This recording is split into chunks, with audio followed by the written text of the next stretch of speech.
Ho, ho, ho. And welcome to the Starting Line podcast with me, Rich Lee, for this very, very special Christmas bonus episode. One of those two things, right? It's been a little bit of time since you've heard from me, so this will hopefully be a nice surprise as it drops into your podcast in tray. And I hope you are having a lovely, lovely December and excited about whatever festivities might lie ahead.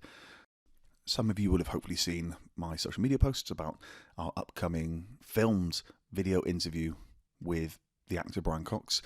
It was incredible. The man he's been across 176 different projects we worked out, and we speak in depth about a ton of different things. That's going to be the first episode of Series 2 that will come out in the earlier months of 2024. It is yet to be sorted as to when that actually will go. I'm recording others in the new year, so stand by for those.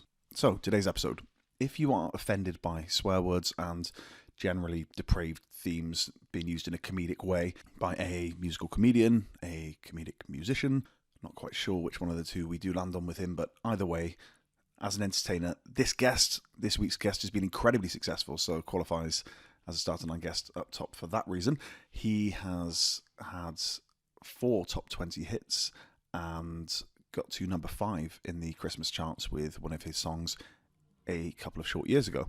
He is back on the campaign trail this year, but not for himself, for a band called the Crackpots, and he is hoping to help Proper Christmas get to the Christmas number 1. I have a feeling that given we recorded this on the sad day when Shane MacGowan died, there's probably going to be another number 1 this year, but let's try and get it up the charts nonetheless. So this is a fascinating conversation, wide-ranging conversation with somebody that I've long admired and has got an incredibly different, quirky sense of humour. So if that is not for you, again, look in the description. I'll write a little bit more there. I just wanted to give you, in the intro up top, the chance to not listen if you don't want to. That's okay. This episode doesn't have to be for you. But for those that do stick with it, honestly, it's the most I've laughed doing one of these. He is an incredibly, incredibly funny man. And it's just a pleasure to spend the time that we did together. So if you're still listening to this point, if you haven't turned it off by now, all that's left to say is, without further ado, I bring to you my conversation with Kunt, with a K, which makes it okay, all right? It's not the actual word, is it? Enjoy. Mate, thank you very much for coming. We are in Stu Whiffin, a mutual friend's studio, and it's pretty fucking cool. Yeah, it's good, isn't it? Yeah, posh. It's funny because outside it looks like a shithole. Yeah, you come in. Yeah, it looks like the kind of place you'd go to be chained up, tortured and murdered. I asked him what was in all the units, and he's like, "Yeah, just bodies left and right." It's very Reservoir Dogs from the outside, isn't it? You can imagine coming in and finding someone strapped to a chair with their ear missing. There is a Christmas song coming out. Stu mentioned that you have something of a hand in helping to promote it. What is it? Who is it? When is it coming out? Well, in previous years, obviously, like we've done our own Christmas chart campaign. And, you've done some really nice songs. What kind of songs have you done? Well, we had one called, it all started off in 2020 with Boris Johnson is a fucking cunt. How'd you come up with that? Well, I thought it was fairly obvious, but lots of people hadn't realised it at that time. And that got to number 5 in the Christmas chart, sort of completely unexpected. What was around it? What other songs were? Are we talking like Mariah Carey? Yeah. Mariah Carey's Christmas song, Wham's Christmas song. I think Justin Bieber had one out that year. We beat Justin Bieber, Ed Sheeran, Liam Gallagher's new song. We done better than all those, but I think you're always up against it, because they've all got big record labels and PR budgets and what have you. And we do sort of an online campaign through Facebook and all that. Radio 1 wouldn't even say the name of the song. They wouldn't name you, would they? No, they didn't name the band. They didn't name the song. They just said, in at number 5, a naughty song. Yeah, they wouldn't even say who the song was about. Yeah. And that's kind of carried on through subsequent years. The following year, we had one called Boris Johnson is still a fucking cunt. Again, genius. Well, where did this moment of inspiration? Well, he still was. Funny enough, he still was, and he still is. I mean, you could just do that every year. Yeah. Still a fucking cunt again. Yeah, so that was 2021. In 2022, we did Fuck the Tories, and that got a number 7. and then here we are in 2023. And the trouble is, the last few years have had got quite a negative message because, you know, things are largely fucked. And so this year we were going to do something a bit more positive, and then I came across this song by a band called The Crackpots with a K. Definitely nothing to do with you, though. No, it's nothing to do with you. No, it's a complete coincidence that our band begins with a K. But this band, The Crackpots, I heard their song Proper Christmas, which is like a sort of love letter to the old Christmases of the late 70s, early 80s, in the style of kind of Chaz and Dave, Slade and Madness. And it's a nice, catchy, positive message. It's got a smashing video, like some little puppets. And I thought, that's the kind of message I could get behind. And so here I am. Here you are helping to promote, because, I mean, they are puppets. So. I'm getting behind it. Well, yeah, that's the thing. They're puppets, but they're run by a mystery puppet master that no one knows. A bit like Banksy or Kendo Nagasaki. Although Banksy named himself the other day, didn't he? Did you hear about that? No. Yeah. Banksy. There was a video with Banksy, and he went, "It's Robbie." So, because I remember on Scroobius Pip's podcast with Goldie. Oh, yeah. Do you remember that a few years ago when Goldie said, "Oh yeah, I was with Banksy." Yeah. And you know, got Pip some nice coverage, I think, at the time. But yeah, apparently there was a video the other day, some documentary that they're doing about Banksy, and so, you know, will the Crackpots be unveiled at some stage? I don't know. I can't speak for them. I'd imagine. I would imagine, you know, knowing people. Yeah. If it's successful, then probably someone will come out and take all the credit for it. Yeah, do you reckon? Yeah, I'd imagine so. But all the money's going to the Crackpots. Well, yeah, I guess so. But what people don't realise is people think if you have a hit single, you're kind of like laying around on a lilo in a swimming pool, getting wanked off by supermodels. But hang on, that isn't the case. But no, like in the 80s it was. Downloads of 59p each. We always did them as cheaply as you can possibly do them, because obviously it's better to sell lots. For the first one then, so in 2020. So yeah, that's actually fascinating. So you got to number 5. So what does that mean financially? So the first Boris Johnson song sold 45,000. Was it 79p? So, you know, it's thousands of pounds. But by the time you put in, you know, you actually work out the amount of time you spend on something, it takes pretty much 3 months to record and promote a single, and not necessarily working full time. And then obviously, like, everyone that's played on it and helped with the videos and stuff like that gets paid. And so as the years have gone on, each single has sold a bit more, but you make less money off it because I've sort of remixers do the singles, and each of them kind of gets paid for their contribution. That's what you do, isn't it? Because you create a load of versions of that song. Yeah. So that, I guess I remember again with that first one, just a big Twitter campaign, and a load of my mates were like, "Hey, you know, listen to this, buy this," and then you just end up listening to 3, 4, 5 different versions of it to help, you know, to help get it there. Yeah. So it's each year the amount of versions we've done has grown, because there's it's a bit of a loophole in the chart rules that you can have unlimited versions of a song, and they count towards the same one. They all count towards the same one. So, you know, you can have 20 versions of a song, and if someone, you know, if a big fan goes and buys all 20, that counts as 20 sales. But like I say, you're up against all the, you know, the Christmas songs that are getting streamed on Christmas playlists, you know, which generate massive sales, and every 100 streams counts as one sale. But, you know, the Christmas songs get streamed in their millions. Is that right? Every 100 streams is one sale? Yeah, on like a premium account. Yeah. So why the song, like, why 2020? What made you bring that song out then? Because obviously we had Rage Against the Machine years ago, and that whole campaign. Was it a protest song? Was it, you know, what? It was a protest song, I think. So just before, because we got locked down in March 2020, I'd just put a sort of punk band together called the Kunts with a K, rehearsed a set of songs, and we were just about to kind of sort out some gigs, and then we got locked down. We had this album, and a late kind of addition to it was Boris Johnson Is a Fucking Cunt, which was recorded around the time of the sort of first lockdown. Later in the year, fast forward to kind of September, October, Ginger, who's the singer of the Wild Hearts, must have found our song online, or someone had sent it to him, and he tweeted a link to the Boris Johnson Is a Fucking Cunt on Spotify, and just put Christmas #1 ? Above it. Right. And from that, just people started. So it wasn't even a purposeful thing from your side. No. But I kind of think, you know, looking back at that, and pretty much everything I've done, it's never really a purposeful thing. It's stuff kind of happens by accident. But if you keep yourself, if you keep your mind open and keep yourself in the game, then these things come along, And so, that's how it all kind of kicked off. And then John Mortar, who did the Rage Against the Machine campaigns, he tweeted about it, and then Charlie Brooker tweeted a link to it. Yeah. And so that'll help. Yeah, it did. That was kind of towards the end of October.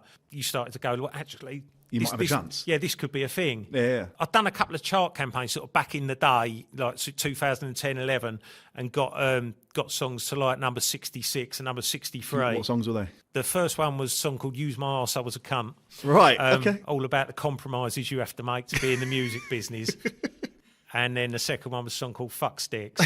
But I'd quite a sort of small fan base then, and was playing pub gigs to sort of 100 and something people, but doing sort of 40 or 50 gig tours. But then obviously, the fan base had grown by 2020, and so we made a real good go of it. And also the topic of the song and the timing, Boris had said that we weren't going to get locked down again before Christmas, and then went back, as we're finding out now, no one knew what the fucking hell was going on. Literally nobody, yeah. But he expressly said there was going to be no more lockdowns, and then locked everyone down. And so I think people just went, you know what, fuck it, this is a way I can do something to show. It does. It feels like you're doing something, doesn't it? It feels like, if we can get this message out there. But I guess that speaks then to a problem in the wider media. You can't talk about it. They wouldn't name the song, as you say. They wouldn't name Kunt and Kunt in the Gang. It was a Kunt, or was it the Kunts? That was the Kunts. The Kunts, yeah. Sorry, Mum. I will keep doing it. It's all right, Mum. It's with a K. Did you have any record labels come to you at any point and say, "Do you know what this show's promised? Let's chuck ourselves behind this as well"? No, I just think the kind of whole ethos of it is so outside of what the industry expects and the rules they play by. That it's always going to be a massive mismatch. Despite the fact the songs we've done the last few Christmases have all been really popular and have been increasingly hidden by the media because they sort of know that it's gonna if they don't report on it, it'll be hard for people to find out about. And so we kind of bombard our social media with it. Yeah, completely. Yeah, it's all social media and it's all people bringing it. So with the Crackpots, how many versions do you think? Or do you know how many versions they're going to be doing? I think the Crackpots have done, as far as I know, they're only doing 3 versions on all the mainstream platforms. And then I'm told on their Bandcamp what they've done is they've done a collection of people sending in their own Christmas stories that they've set to a John Lewis style backing track of their song. And so people can go and buy those multiple versions from the Crackpots Bandcamp, and you can buy them cheaper there. And I think they're going to do a Spotify playlist as well of those versions. If anybody wants to go and buy it, when can they buy it and where from? It comes out on the 8th of December, and all the details and the links will be at properchristmas.info. Why didn't you want to do a Christmas song in the manner of the ones you've done in the last few years? Well, I think, you can only beat your head up against the wall so many times. And I don't want to be someone that looks like they're profiteering off misery.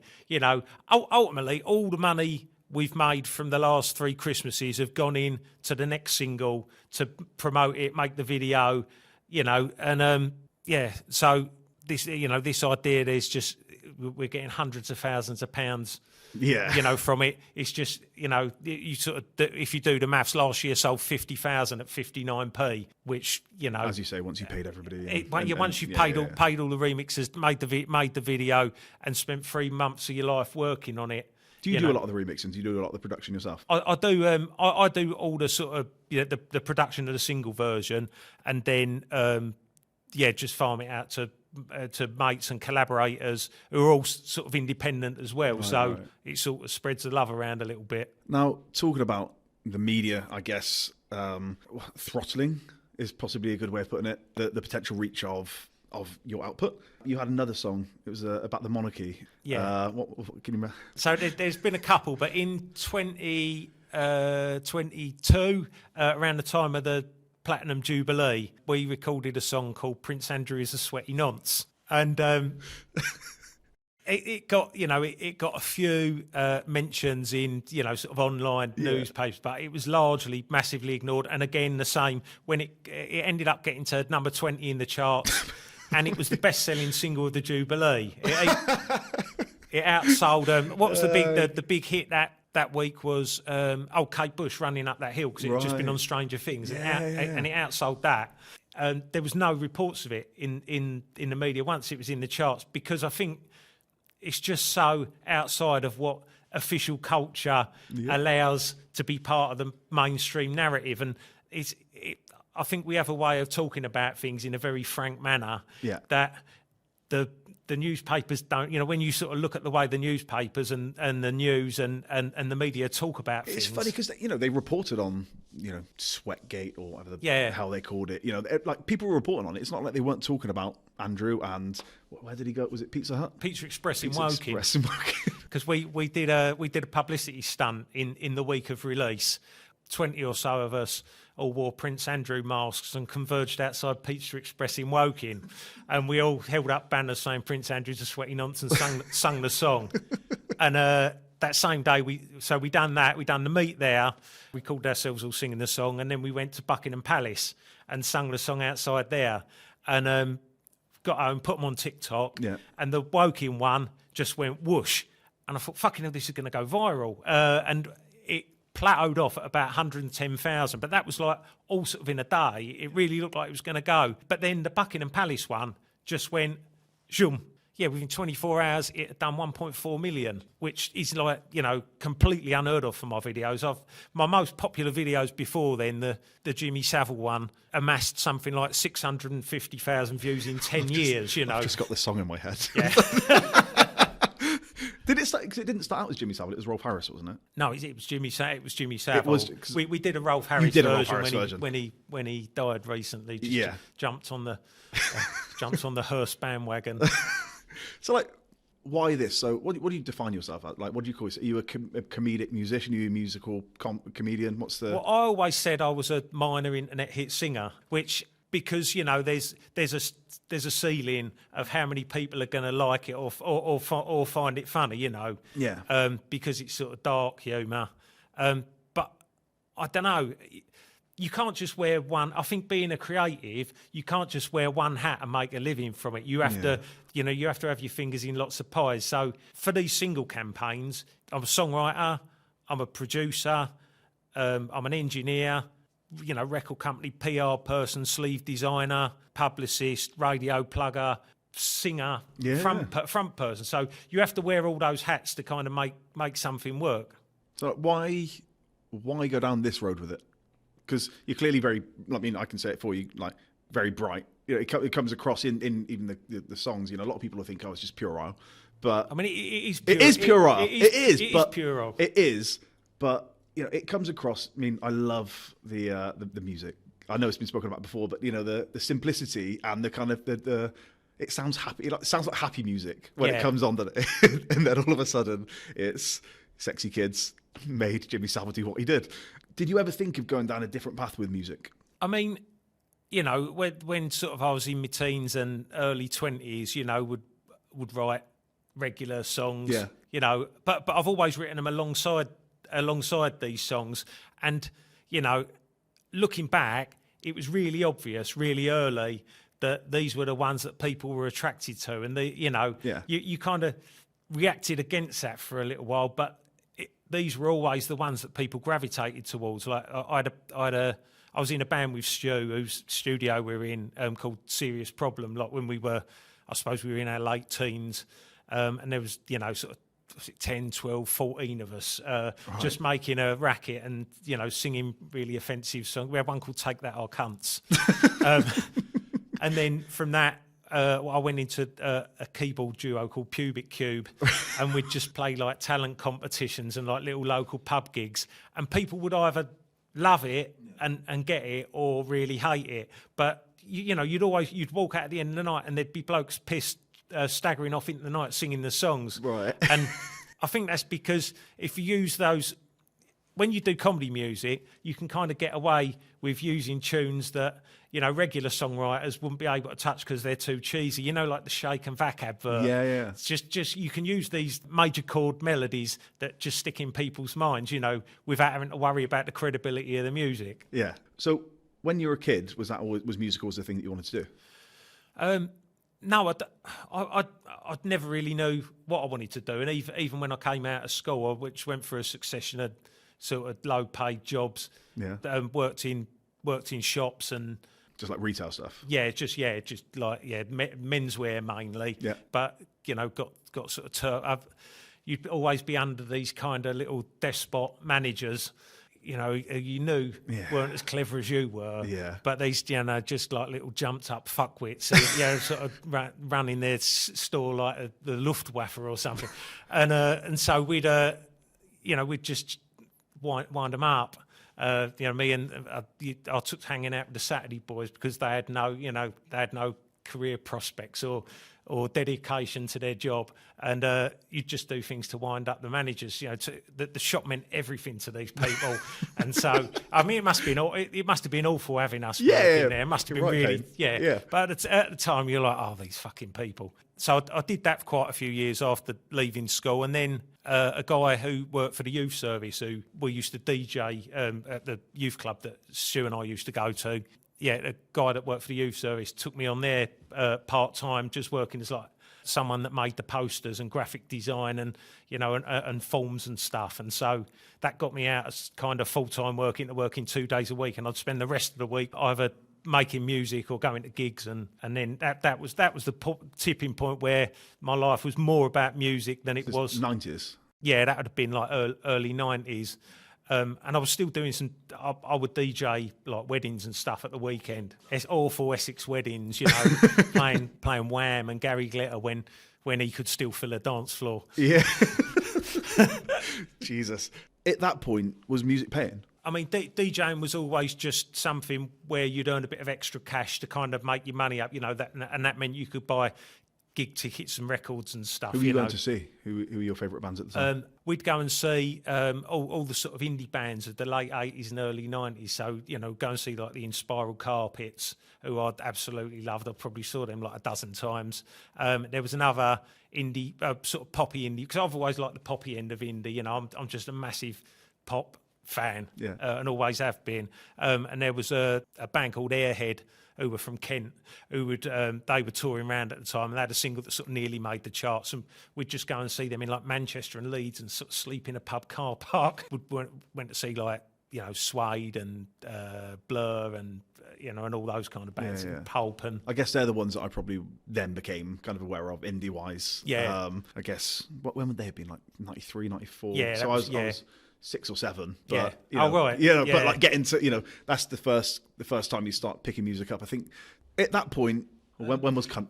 It was sort of always a thing, you know, since we did Serious Problem, it was really always a thing, you know, and probably before then as well, you know, but the first time I kind of used it as a vehicle for songs would have been in Serious Problem. So that would have been in like 1992. Right. And then Kunt and the Gang started as Kunt and the Gang in 2003. Right.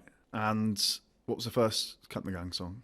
The first ever one that would be definitely Kunt and the Gang was Use My Arsehole As a Cunt.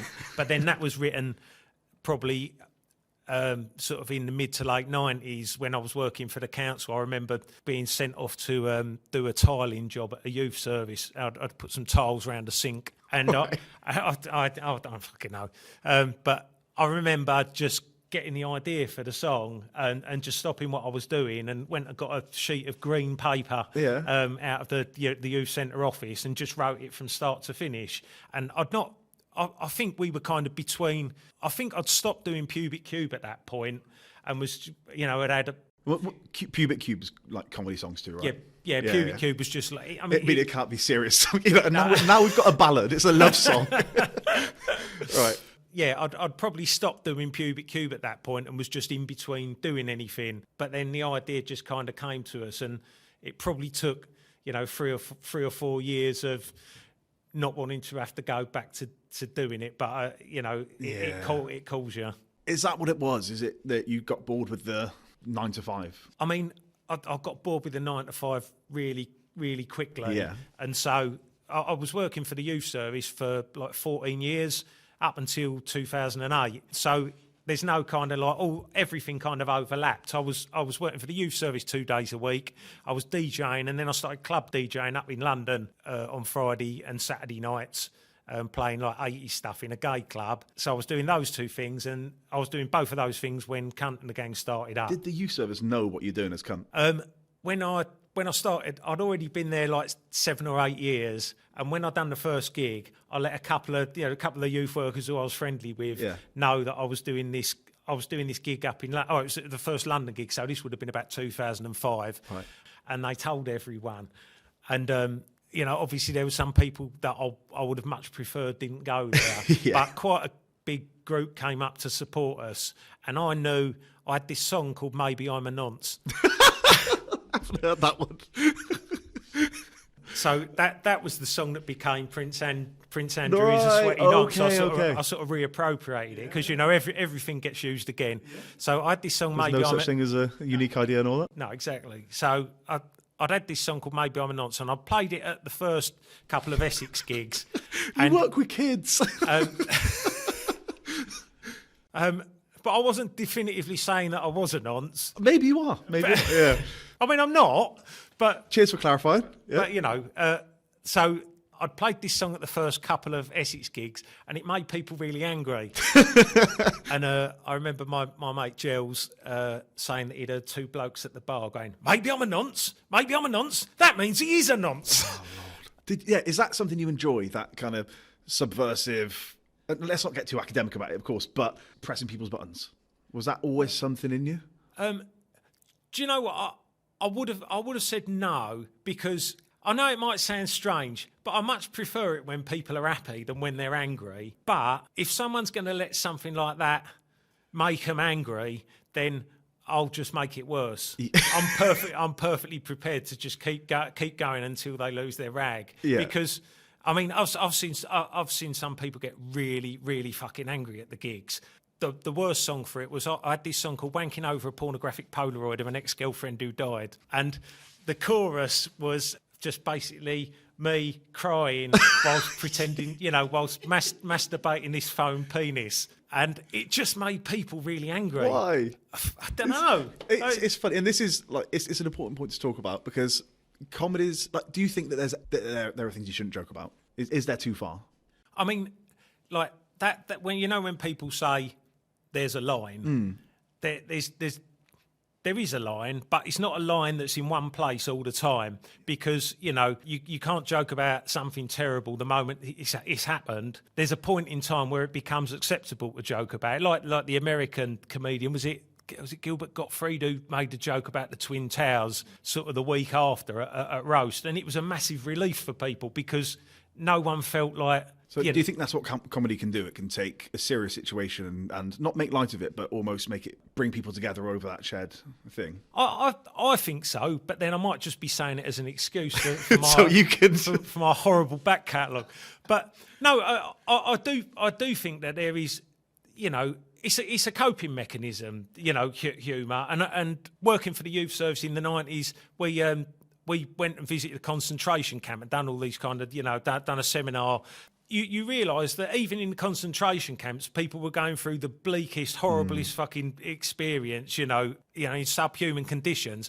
But some people still chose humour as their coping mechanism to get through it. And I think that, in dark times, it is a way of just getting through it. Gallows humour, isn't it? That's, it's called that for a reason. And I would sooner go down that road and find something to smile or laugh about than just bury your head in absolute upset, which if you look around it's there. So I guess a lot of your topics do centre around, it's as you say, it's not like you're the sweaty nonce, it's not like you or maybe oh Christ. On that gig where your youth centre colleagues came to listen to watch you do that, like, how did they feel about it? What was said afterwards? Their reaction, people were largely sort of open-mouthed.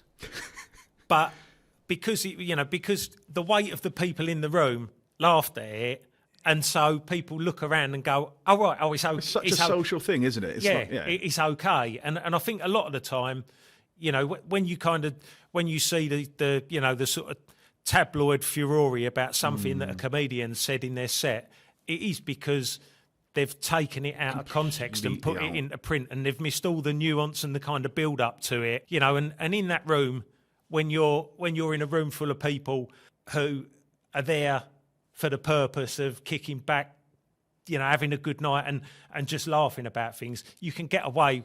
Yeah. You can get away with a lot more, and it's sort of fun, as a performer, to try and take people on that journey where they're going to end up laughing at something that ordinarily in everyday life they'd probably be horrified by. I've got a thing, and I'm probably not the original. I'm definitely not the originator of this thought, but it's if you're the kind of person that is humorless enough to think, right, that person that's saying that thing over there, and it's not crossed any legal lines yet, but shouldn't be saying that. I want to shut them down. I want to take that platform away from them. That's going to come to visit you at some point. Yeah. If you're the kind of person that says, right, well, I dislike that thing, therefore it shouldn't be. Something you do or say will also, at some stage, be, will cross that line inevitably, because the line, as you say, isn't in one place, both in terms of comedy, but also, what's okay to say. I mean, you do a podcast called Acceptable in the 80s, right? Which is about what? I mean, actually, plug it. Tell us about that podcast. Yeah, so that's a podcast that me and Stu do. And the idea was, when we started off, it was going to be a kind of nice nostalgia, a nice nostalgia podcast where we'd sit and, talk about your bands and talk about TV. And because we've always met up for a beer, every few weeks or every month, and we just decided to do it whilst doing a podcast talking about the things we loved and remembered from the 80s. So we sort of talk about music and films and TV and just reflect back and remember some of the kind of stuff we got up to, and then it very quickly descended into just talking about snooker players' pubes and and speculating on the length of Billy Joel's cock. But where did you land on that? Well, you'd have trouble landing on it. It's tiny. Really? Yeah. Oh, yeah. How do you know this? You can just tell by looking at him. I have this gift where I can look. I can look like at gaydar, but no, it's not a gaydar. It's not a cockdar. But I have this gift where I can meet someone, be it man or woman, and I will have a rough idea of what their genitals. Let's see now. Now you've forced. I'm trying not to look at you whilst. I have a rough idea of the size and dimensions. That's hilarious. Shape and collection of pubic hair around their genitals. Well, I mean, anybody that meets you from now on, I want them to think of that. I want them to look you in the eye and know that that's what you're doing. Similarly, all your listeners, I'd like them to look at that photo of you on on Apple Podcasts. Yeah, I mean, he's a big bloke. Yeah. What's he making up for? But I looked yesterday. You are also the author of a wonderful collection of books called Bumface Poo Hands. Co-author. I think it might be the fourth one in it. Bumface Poo Hands and the Coronavirus Pandemic Lockdown was 155 in the Children's Books About the Government chart. Oh, really? So congratulations, Kunt. Wow, you've really made it. Charted left and right, mate. Out of all the children's books about the government, we're 155. It's nice. Dizzy heights.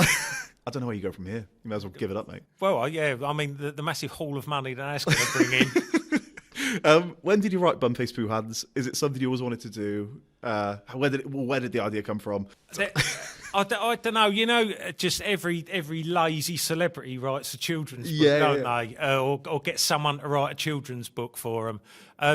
I don't know. One of my sort of long-time collaborators, Mr. Gills, who's been a mate of mine and Stu since we were teenagers. I was round his house one day because he plays guitar in the Kunts, and went round his house to do some Kunts-related business.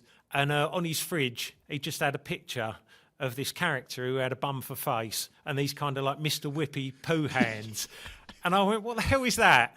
And he went, that's Bumface Poo Hands. And so I said, well, what is it? He said, I do little drawings and put them in my daughter's lunchbox to make her laugh. And it just, it's just really eye-catching. And I said to him, have you ever thought of doing a children's book with it? And he said, well, no, not really. I wouldn't know where to start. Yeah. And so that's what we did. We just got our heads together and wrote a couple of the stories. The first one was called A Birthday Surprise, where all these little friends come around for a birthday party. I won't say what happens in the end because it's a plot sport. Yeah, we don't want to spoil it. A plop spoiler. Again, it's just so silly, and that's what I love about it. It's so daft, so kind of not subversive because it's right in your face, isn't it? But just the stains that he leaves everywhere, and like it's like the joke that it's like it is a one note joke. Oh, no, but I'll listen to it all day long. Like, there's two jokes. He's got a bum for a face and he's got poo for hands. But there are just two jokes. But then that was Little Britain, Yeah, of course. In the Fast Show, there's one joke for each of them characters. Yeah. But if you kind of do the same joke again, people sort of know what's coming. But if you're clever enough, you can still sort of surprise them a little bit. So we had one of the books was called A Day in the Park. And the minute you see a big white fluffy dog bounding towards him, you know exactly what's going to happen. But you took something you didn't know how to do. You didn't know how to write a book, presumably, or publish a book before that, or self-publish a book. But you took an idea, and ran with it. Just a mate's drawing on his fridge went from that to creation. I think a lot of people, and certainly people that listen to this, will be the kind of people that'll have a million ideas. It's what you do with them. It's in the execution, isn't it? And I think. Yeah. Is that something you kind of pride yourself on? Is that something you... I think I'm quite practical. I like to create something and finish it. Because if I don't finish it, I'll get this nagging feeling, it hangs over me until that's finished. And once I'm finished it, often that's where I fall down in the kind of promotion of it, because the joy I get is from the creating and completion they say that of about something. Artists, don't they? They say that about a lot of creatives. It's the promotion that people struggle with. So when you find somebody that's both good artistically and promotionally, maybe they don't need people like me, the PR type people. That's when you're onto a winner. I mean, I'd argue that you're pretty good at promoting. I force myself to do it, but I mean it's like two different parts of your brain, the kind of creative side and the promotion side. And if I'm perfectly honest, once it gets to the promotion side, my creative brain has moved on to the next thing, and I always can't wait to get my teeth into the next project and get the promotion bit out the way. But as I've discovered over the years, if you don't promote something, you just end up with 500 books keeping all the doors open around your mum's. Yeah. So you have to promote it. But the trouble is sort of when you're when you're doing everything yourself, hawking stuff around sometimes feels a bit like you're asking for a favour from people, and I don't like that side of it. That's why it's nice to hand it over to a PR company, because because you can go, this is brilliant. If I'm there on Facebook saying this is brilliant, I always feel like people are going, well, you're going to fucking say that because you did it. A, that, and B, I think as supportive as people can be, and I felt it with this, I felt it with a book I wrote, various things. People get pissed off. People are like, oh man, he's talking about that thing again. And I've always had this mindset of, well, if I don't promote myself, nobody's going to. If I don't, stick up for myself and have some form of self-belief in that thing. But I agree with that. Do you know what I mean? Like, even with the podcast, I had a good friend say, oh, fucking hell, I know you've got a podcast. And it's like, I personally think it's about time straight white males in their 30s had podcasts. I think, where are they? Where's the representation? We're definitely a much maligned group, aren't we? Yeah, we are. It is funny how people, especially people kind of 1-2 degrees separated from you, can get a bit like, oh, shut up, mate. Well, just mute me then. Yeah, that's right. Yeah, that's very true. And also, but social media is a weird construct, because the people that kind of the people that know you in real life outside of social media, you have a different relationship to them, to the people, that kind of follow you on social media. And so, people that you see every day down the pub are going to get fed up with what you're putting on your social media, because they, they know that. And it's the same as, I found myself on Facebook, like, hating people's kids because they post pictures of them all the time. And you're like, I shouldn't be wanting to punch a 7-year-old in the face, but that's my problem, because I'm looking on there, Where do we go from punching 7-year-olds? Kicking them. Were your family, so when you were doing these songs as a teenager and pubic cube, like, were your family quite supportive of it? Like, what do they think? I think my mum's largely disappointed and has been variously and consistently over the last 30 odd years since I left school. Right. But I think she's kind of finally realised that I'm not going to go and work for the civil service or get a proper job. I had an interview for the civil service, but I mean they can spot it a mile off if you're if you're just going because you don't know what to do. Right. I mean that wasn't recently. That was in a couple of years ago, in about 1989.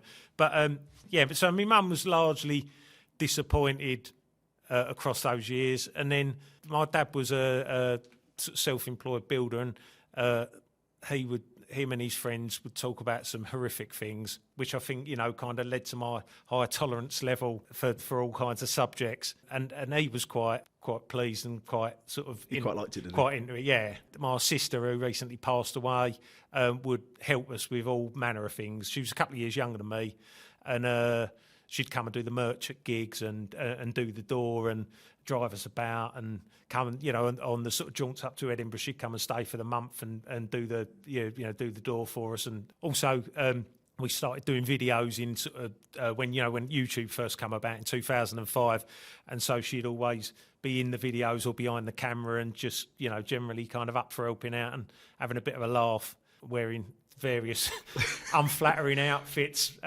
which she would roll her eyes and then just get on with it. So that was Lily, and so Lily was quite supportive of the Cunts in general. She was a cunt in a lot of ways. Yeah, but she made lots of friends at the gigs where she's a lot more sociable than I am. I'm just not a very sociable person, but for the gigs, I kind of make an effort because I like meeting people and I like chatting to people, but I struggle with the idea, of being in big groups of people. But my sister was a completely different animal. She was very, very sociable. Well, mate, I saw you and Stu, mentioning it, and then I read the replies, and it was just an outpouring of love. Yeah, for her, wasn't it? Yeah. Such an incredible. Are you reading all of that? Are you seeing it all? I've sort of dipped in and out, but it's still quite raw. Mate, this is last week we're talking, isn't it? Yeah. So I didn't want to do this podcast. I can't believe you made me. I appreciate it, man, but it's a massive outpouring of love. I mean, she was just very sociable and very likeable, and and she'd come away from a gig with like 5 people's phone numbers, and I'd be like, "Oh fucking hell, not them." So I saw somebody say that she was a large reason for Use My Arsehole happening as a cunt. Obviously, yeah, we were living together in. I guess this would probably be like mid-90s, and we had a couple of mates that would come round, and we'd just spend every night in playing Nintendo 64, just spend every night in kind of smoking and just saying outrageous things to try and outdo everyone else. And that was where the Wanking Over a Pornographic Polaroid song came from. I had this wanking and crying mime that I would do to appall my sister. She hated it, and so, because I knew she hated it, I would just continue to... Okay, you can't see that, but it's wonderful. It's everything you think it is. And so in return, she one night just came out with the phrase, "Throw me up against the wall and use my arsehole as a cunt." Which Jesus obviously, Christ, Lily. Yeah, coming from your sister it was a jaw-dropping moment. And then as that phrase kind of filtered in, I equated it with being made to do things that you didn't really want to do, to be able to kind of get to the next rung of the ladder. Yeah. And so that's where the song came from. Well, there you go. I mean, it's a hell of a legacy. Yeah, I'm sure my mum would be very proud listening to this. Does your mum listen to your stuff? No. No. What song do you have that you would not want your mum to listen to? Paperboy. What's Paperboy? It's a song about being attracted to your newspaper delivery person. Right, because they remind you of a crush from school. Is that right? Yeah, that's right. Yeah. I won't ruin the end, but and I won't ruin the song. But go and have a look. I think one of the first songs that brought me to you was "A Lonely Wank in a Travel Lodge." Oh, right, which is relatable, right? Well, that was another one that I'd used the phrase for a while, right? And it was up in Edinburgh. I was speaking to another comedian and mentioned that phrase. and she said, you should write a song with that title. And, I guess, suddenly you're like, of course I should. It's that thing with comedians, musicians, when you're constantly on the road or traveling around, I guess, what have you got? Are you going to talk about planes, or are you going to talk about hotels and, all that stuff? So I guess I can see how it came about. Yeah, I just remember. It's so catchy as well. Again, every time we've mentioned a song in this, I've then got it played in my head. I'm like, shut up, Rich. Oh, excellent. I'll take great pride in that. No, I bet it's wonderful, but I like it being there, so it's okay. There's another. I don't just want to constantly dance around, I guess, the things you've done, but you've done so many things that there's so much to talk about. You had a recent Kickstarter campaign, or recent-ish Kickstarter campaign, for Shannon Matthews the musical, the movie. Yeah, and I mean, it went bonkers, didn't it? Yeah, it went really well.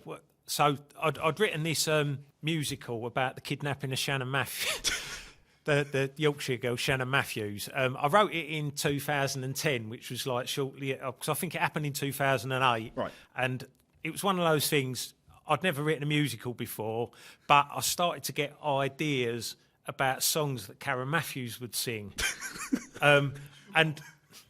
So there was a band I played with in Edinburgh called Arse to Mouth, and they had a song called Billy Ain't Dead, He's in My Shed. And the minute the Shannon Matthews thing happened, I just started thinking, Shannon ain't dead, she's under my bed.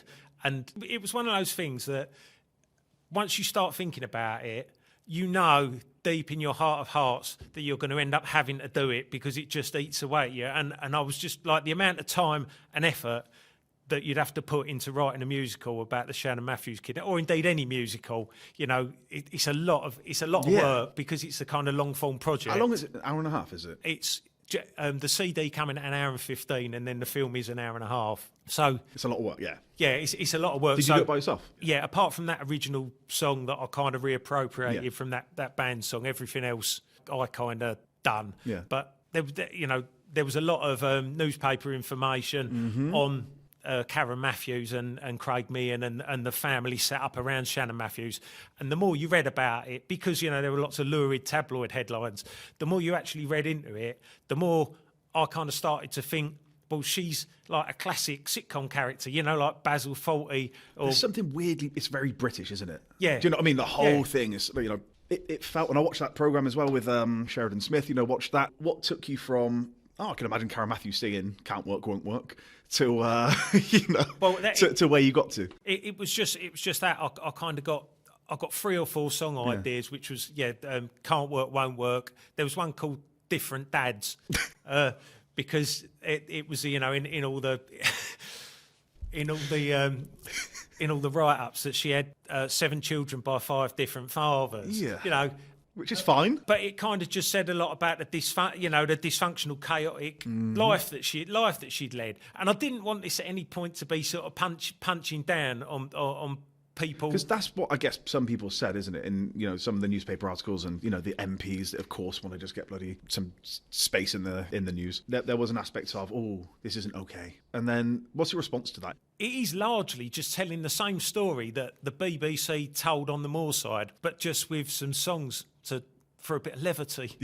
And I definitely don't think it's any worse than the constant tabloid reporting of where she is now with her pedo husband, and they just, every few months, they just, they'll say Karen Matthews has been found living in the south of England, married to a pedo, and then they just repeat all the other stuff, from the case. I'm not one of these people, and I'm not a comedian for a start, but, the whole, everybody's getting cancelled, you can't joke about anything, but it does feel like your musical, for instance, was maligned in a way that it didn't feel fair, didn't feel, nobody's watched it yet.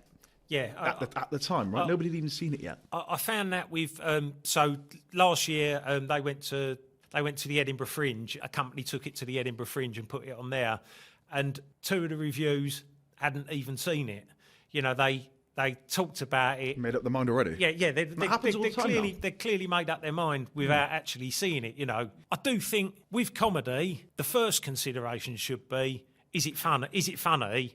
And then you worry about everything else. And I think as long as it isn't horrible and hateful, and I think as long as it's kind of accountable for what it's saying, which I think I am, and I think it is, then I don't really see what the problem is, because if you don't like it, just fucking turn it off. It's something else. There's a lot going on. There's a lot to listen to. There's a lot of Yeah. content out there. What you're joking about, what you're saying is this is a ridiculous situation. I mean, wasn't he allergic to something silly, or like wasn't there are these silly kind of aspects around around the whole show. I mean, there's loads and loads of ridiculous things that happened. So that her partner Craig Meehan took an overdose. That was what it was. Yeah. But he just basically drunk a bottle of Calpol. The more you read into it, the more you realise there's loads of things like that, and so Karen sees Shannon on the TV, in a news report, and she goes, "Look, Craig, Shannon's famous," and he goes, "She's not famous, she's missing," and it's lots of things like that actually happened in real life, and you're like, this is so bizarre and unusual, like it's got to be parodied, and and that's the reason behind it, because for me, you're able to turn Shannon Matthews into, like Rigsby, like Basil Fawlty, like David Brent, one of these awful, self-centred, delusional, quintessentially English characters who is unintentionally hilarious because they're so self-centred and horrible, and there is comedy in that, and whether people think that's all right or not, it's up to them whether they watch it or not. Everybody's got a different line, right?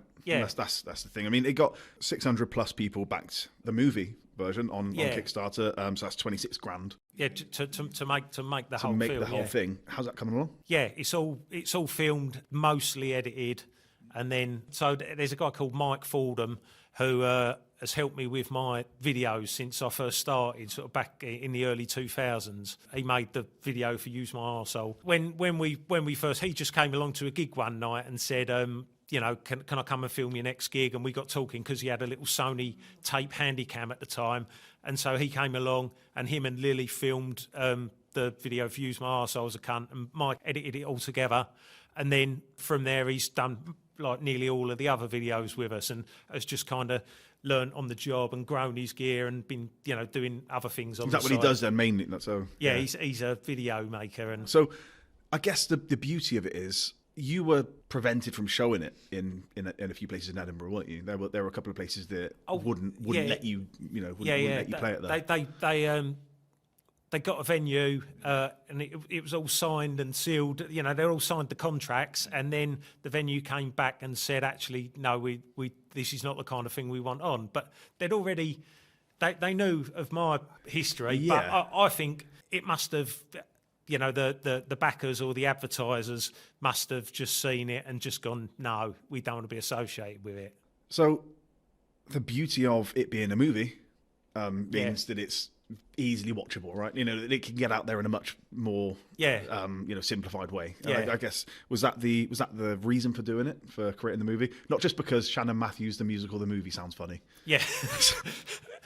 No, I mean, you just keep adding, going, and right? then it'll be Shannon Matthews, the musical, the movie, the musical. So we'll have to do a musical of the movie.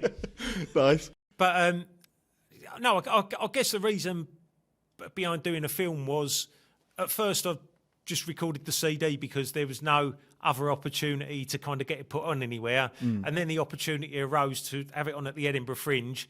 And then there was such a good company of actors and people involved in the production of that it seemed like the right time to just go, do you know what, these people... Is it all the same people then? Yeah, it's everyone that was in the in the Edinburgh show, because they knew, half the battle is, if you're making an independent film, getting people to learn their lines, and having everyone who's available. And you had a company of people that were all loved it, had a great time up in Edinburgh, spending a month in each other's company and didn't kill each other. How many people are in that company? 7 or 8. It's because it's quite a small cast. You've got Karen, Craig, Michael Donovan, D.I. Radgett, the old school copper, and PC World are the kind of are the 5 sort of main players, and then there's a couple of girls that kind of played various roles and did backstage stuff as well. Shannon? Is Shannon in it? No, see, this was the thing from the start. Well, Shannon's not in it. She's missing. She's missing, mate. Yeah, I wasn't sure if she cropped up at the end in a song. No, or not. she in the CD version, I played the part of Shannon, because I thought, if I have to give other people the parts, I'm going to have the title role. Yeah. And you just kind of hear a whimper as she's taking out the bed bass. Right. You've got a song as well called Fred and Rose. Now, we were talking before I came, I'm from Gloucester, and most people, if they know anything of Gloucester, know two things, and it's cheese rolling and Fred and Rose. Yeah. Who was that? Who was singing on that? Was it you doing both voices?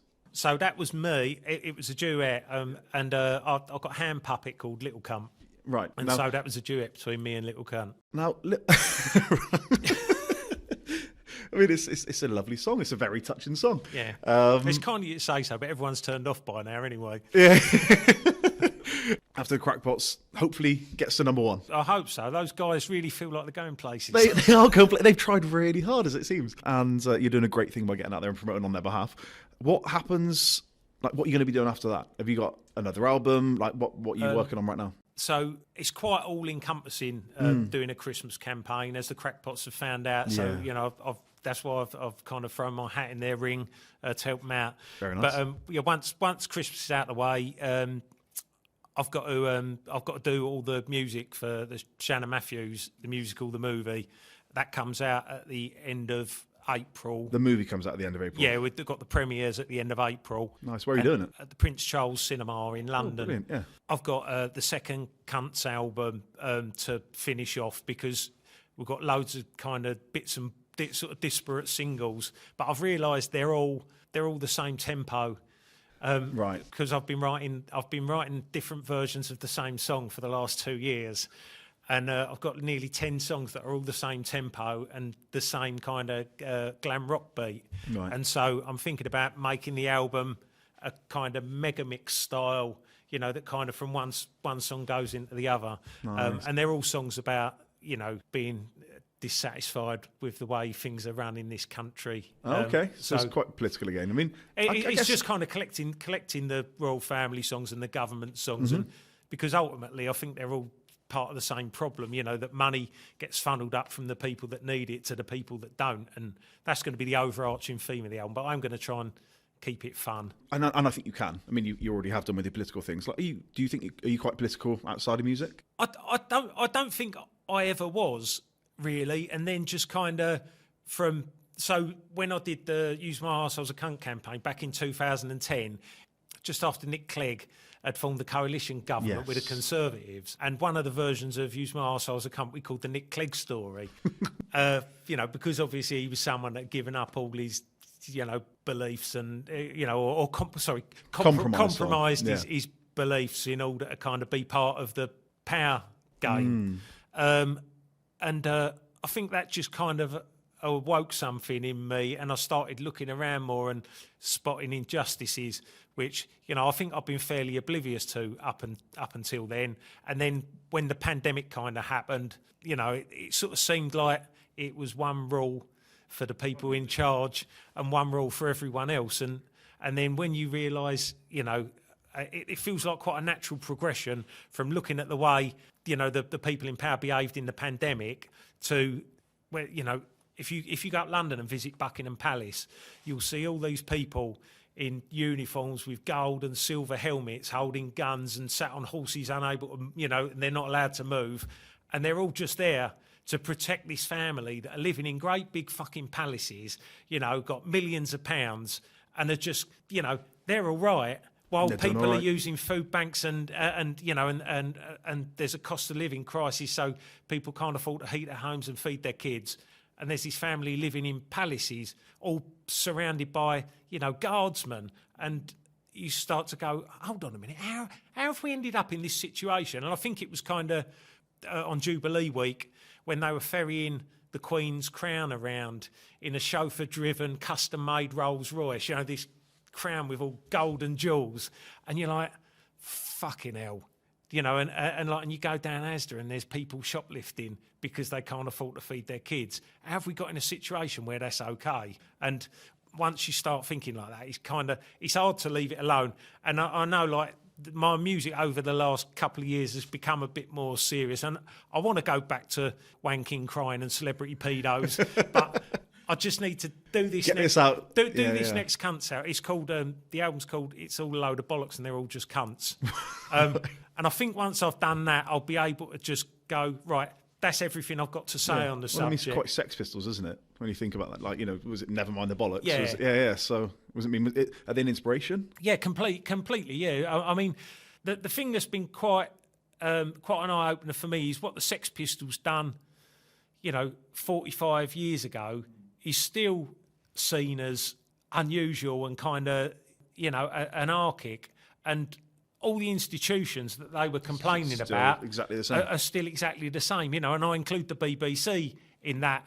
About the BBC support the royal family and uphold the government and the system and order, and they're all part of the same problem for me. And when Donald Trump talks about fake news, like, I know he's an odious individual and and he's largely responsible for lies and misinformation, but there is a fake news media because they give you a veneer of respectability and they have a way of talking about things that keeps you from talking about things truthfully and what's actually going on. And this, through the pandemic, I would go out walking every day and I'd walk past the newsagents and you'd see the front pages of the Mail, the Express and the Sun, and to a lesser extent the Mirror, but they don't tell you the news. What they're doing is they're telling you what they want you to think, and big swathes of the country get all their views from what they're told to think by these rags that are run by billionaire owners whose interests are all tied up with a Conservative government and making money and funneling money up to them, and their main interest is to keep the status quo as it is, because once people realise what a load of bollocks it is, there'd be an uprising. Have you got any songs in there about the media? Not at the moment, but I've kind of sort of touched on them. Yeah. I guess you've been on the other side of it though. You've been on the side where something is genuinely capturing the imagination of the public in your Christmas hits, and yet they still won't talk about it because it doesn't suit the purpose. It doesn't fulfil a role instead it goes to Lad Baby, who isn't doing a song this year, is he? No, I don't think so. But the thing is, I mean, I can understand why he did last year's one, because he had 4 Christmas number ones, and, and 5 makes the five beats the Beatles, and also it keeps the grift going. Yeah. It was all the wheels were coming off last year. They sold half last year that they did the year before, so that's why they're not doing it this year. I see. Was it all for charity? Is that what it was? Well, they would tell you that and he said in several online videos it's all for charity, but apparently it was all the profits go to charity, right. And they never told you what the costs were. With Band-Aid, which I think kind of set a precedent, everyone worked for nothing, and all the proceeds went to charity. But Lad Baby's an industry, and for me, the fact that he wasn't a millionaire when he started making charity records and became a millionaire off the back of making charity records and flogging sausage roll themed merch, there's something fundamentally a bit Captain Tom's daughter-ish, without saying there's definitely something dodgy going on. It all feels a little bit like if someone had a closer look, they might find something. They might not. Yeah, it's worth having a look at. Just have a look.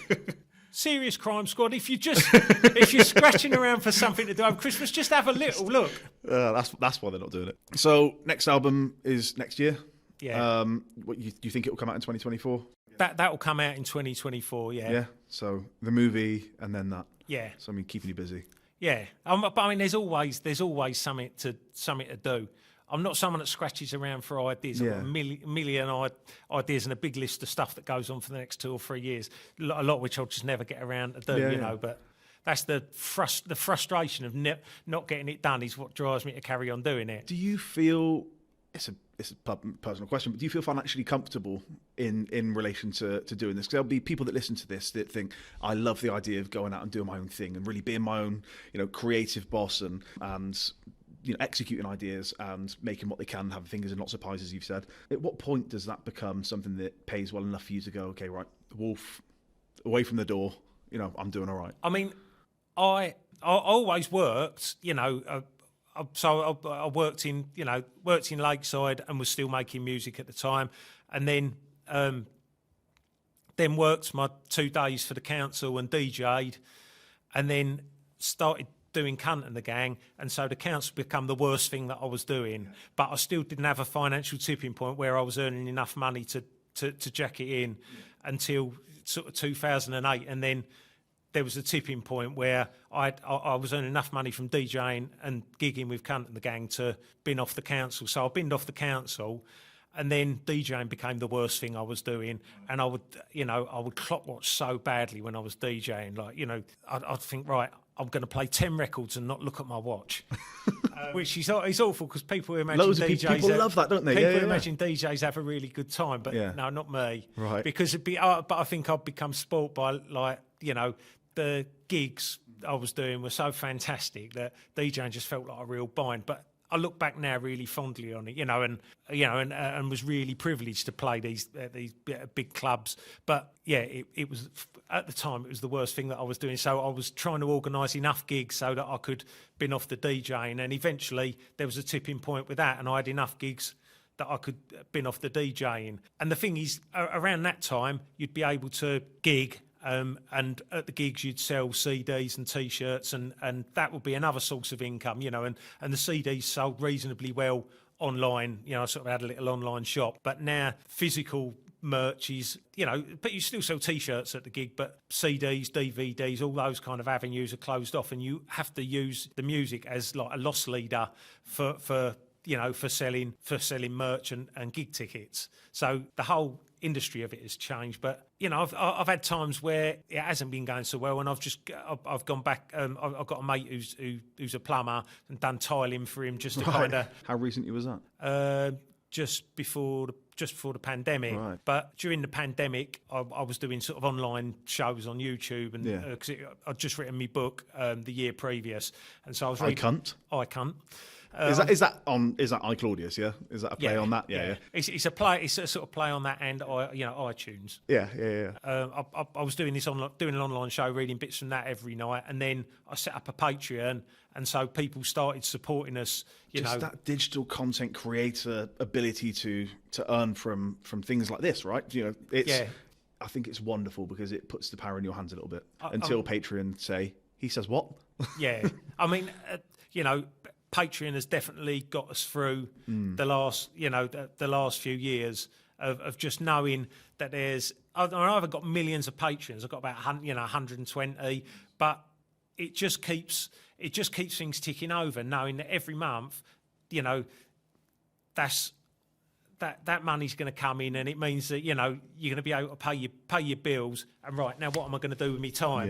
That's what it becomes. Financial security to me is the second that you're like, bills aren't a concern this month, and hopefully even next month, and maybe even the next, and the more that you can extend that runway, it just gives you such creative freedom. Yeah. And that's, I guess, the best place for a creative person like yourself to be, is not worrying about the bloody gas and electric, not worrying about that bill over there. So as I said, for some people, they'll probably see it and feel like it's out of reach for them, but you're saying it's not. It's something you can absolutely do. You just got to. Yeah. I love that was the worst thing I was doing. So that gets binned off until you don't have the worst thing ananymore. Until you just creatively. There'll always be a worse thing. What's the worst thing? What's the worst thing now? This. Sitting here with you. No. I mean, no. Do you know what? I don't. I guess at the moment the worst thing is the admin and the admin side of things. But it's just a necessary evil. If you're going to do anything, you have to dot the I's and cross the T's. That makes sense. Yeah. But I think a lot of it is persistence. You've got to be so persistent and keep believing in yourself. And you get knockbacks, but it's how you just sort of dust yourself down and carry on. And if you really believe in something, you've just got to carry on and carry on and carry on. The Pet Shop Boys didn't have any hit singles till they were in their 30s. Ian Dury didn't have singles till he was in his 30s, and Jarvis Cocker didn't have hit singles till he was in his 30s. And all those people could have just packed it in and been journalists or whatever it was they wanted to do. I feel like you could have a career as a motivational speaker, Kunt. That's inspiring. I just need to use the word nonce a bit less, and those doors will open up. One final question I want to end on. Have you ever worried about yourself? Because obviously some of the things you do say do upset people. Have you ever been, you're a big bloke, but, have you ever worried that somebody will... About your personal safety, yeah. Yeah.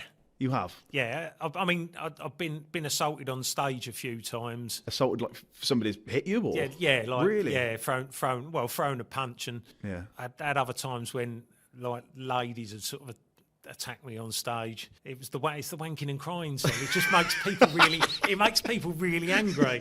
There's something about that song. But yeah, no, I do worry about, your personal safety and to be honest, like when you kind of go out and do gigs and meet people, it's always in the back of your mind. You're always looking for where your next assailant is going to come from, because once it's happened a couple of times, it's hard not to. And it's quite, I think in a lot of ways that did kind of spoil gigging for me. That like the last couple of years I went out on my own gigging in 2015 and 2016. You kind of sort of worrying a little bit about your personal safety, but I guess it's horrible because it stops you interacting with people, like because what I used to do was I would turn up at gigs, I would be there from the minute I got there for sound check. I'd be just available for selfies and chatting with people and signing things and having photographs. When you're worried about your personal safety, it puts the feeling of dread about doing that, which is a shame because it means lots of people lose out because of just one lone wolf. I mean, somebody attacked you with a water gun, but it wasn't water in it, was it? It was his piss. It was his acrid piss. Fucking piss. Why? What did he say? It was... So I did a tribute to the song Amy Winehouse, and about 6 months later, this guy must have been an Amy Winehouse fan, and he was still stewing about it, and he turned up to one of my gigs and pulled out this water pistol and just started spraying it and saying, "It's my piss, it's my piss, it's my acrid piss." Acrid as well. Have you seen that guy, the succulent Chinese meal? Have you seen that video? No. Oh mate, I'll show it you after. It's fucking hilarious. It's that sort of, why reach for that word? Yeah. Why reach for the word succulent? He's been arrested at the time. He's like, oh, a meal, a succulent Chinese meal. Get your hand off my penis. That guy. I've seen that. Yeah. It's like, why acrid? But anyway, so he sprayed you and he shouted that it was his piss. Yeah. And he I would have gone mental. It held up a newspaper saying "Insult to my Amy," which was about a fashion show where they apparently dressed up as Amy Winehouse. So he was obviously like cheesed off about the Amy Winehouse tribute song. Well, I thought it was quite nice, but I think he thought it was in bad taste. Right. Yeah, and I just got the red mist and clumped him one. Mate, I feel like that's entirely valid, right? Yeah. I feel that's... What copper in the world's going to arrest a man? It's just not... So, yeah, what copper in the world's going to arrest a man soaked in... Yeah. soaked in acrid piss. Yeah. But, yeah. And, so that was that. And he sort of ran out the venue and then posted about it on his Facebook. Oh, did. So it was all for that then? It was all for... Because that's, I guess, a lot of these people, it's there is an aspect of attention to it. It's like, that was me, I did that. Yeah. Christ. Are you going to go back to gigging after the album? Yeah. I'll definitely go and do some gigs next year. So, if you want to come and assault me at one there'll be 20 or so opportunities up and down the country. I'm just going to get a great big burly fucking minder. Yeah. But so or just take a water gun. Get a massive super soaker and just piss in it beforehand. I'll go one better. Yeah. Oh. So Crackbots, people can download it from anywhere they listen to music. Where can they buy it from? If you go to properchristmas.info, there'll be links to all the downloads. It'll be available on Amazon, iTunes, and all your normal platforms.